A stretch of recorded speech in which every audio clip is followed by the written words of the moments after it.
Hi everyone, Sharon here with Max Senior and day 13. So I couldn't resist just taking one more shot. This is standing on the patio looking towards the cars. God, I hated to leave this house. But we got on the road and right away, this is farmland, so there's bugs all over the windshield again. But I wanted to show you these houses because in Croatia, some of them have um, plaster on the bricks and then paint, but most of them that we saw in village after village was just the bricks um, showing through. Whoops.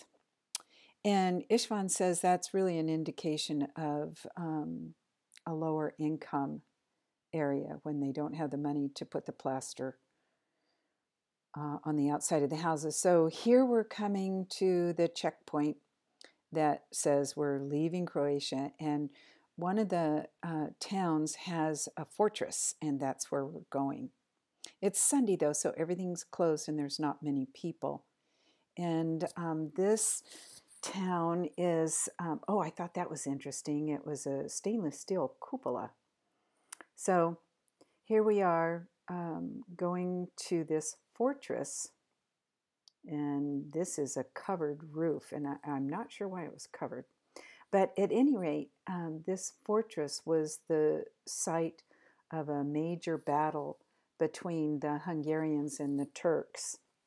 The Turks were considered infidels, and the Catholic Hungarians were defending their religion and their country. And there was 300 Hungarians and 100,000 Turks. A little mismatched. This is one of the huge trees. And there's a lot of these uh, signs showing the actual grounds of the fortress. And this is a modern museum that they're building on the site. And I wished I could go in and see the things that they had, but this is the coat of arms of the family of Miklos Zrinyi, and this is a statue of him. And he was the brave guy that led his 300 out of the fortress to get, slaughtered by the Turks. But afterwards, you'll see we went to the site of the Sultan's camp. And actually, the Sultan had died 2 days before the battle, but they kept it quiet. They didn't even tell the Turkish group of soldiers that their leader was dead, because they were afraid that it would cause them all to abandon their post and go back to Turkey.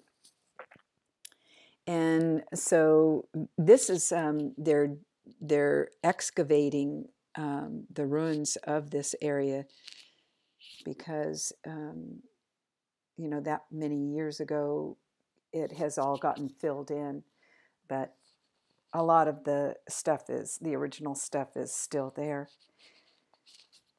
And this is a minstrel. I think they called them bards at that time. And this tells the story of the 300 Hungarians and the 100,000 Turks.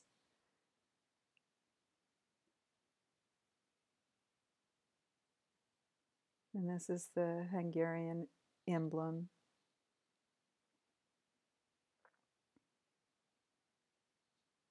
This is walking back towards the town.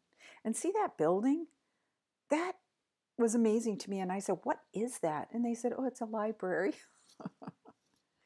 And this is a bronze of someone that became a saint, him and his bloodhound. I don't know who he was. And I think, yeah, now here we are just outside of town at the site of the Sultan's tent. And the interesting thing to me is that the Turks are the ones that built this memorial. They brought all the stone from Turkey. They did the whole thing because they were very impressed at the bravery of the Hungarians. And this is that's the Hungarian general on the left and the Turkish Sultan on the right. And this structure in back is the actual location of the Sultan's tent. And the interesting thing is they embalmed that guy and took him back to Turkey, but they left his heart and all the organs of his body right here. They buried his heart and his organs here, and then took his body back to Turkey.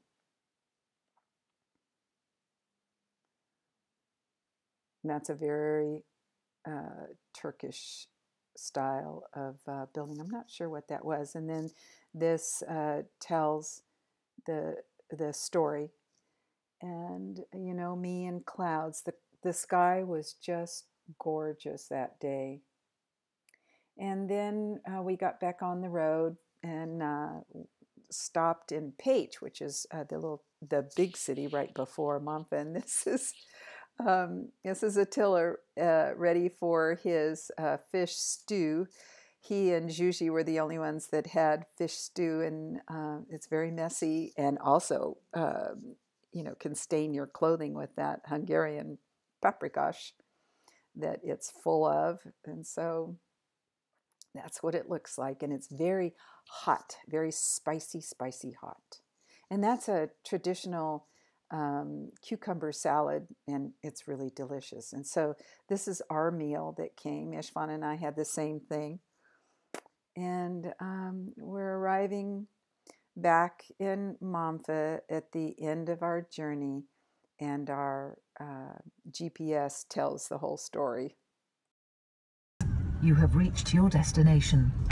And indeed we had, and that was the end of day 13. Well, actually we played some more dominoes, but that was it. And I, once again, very much appreciate you watching.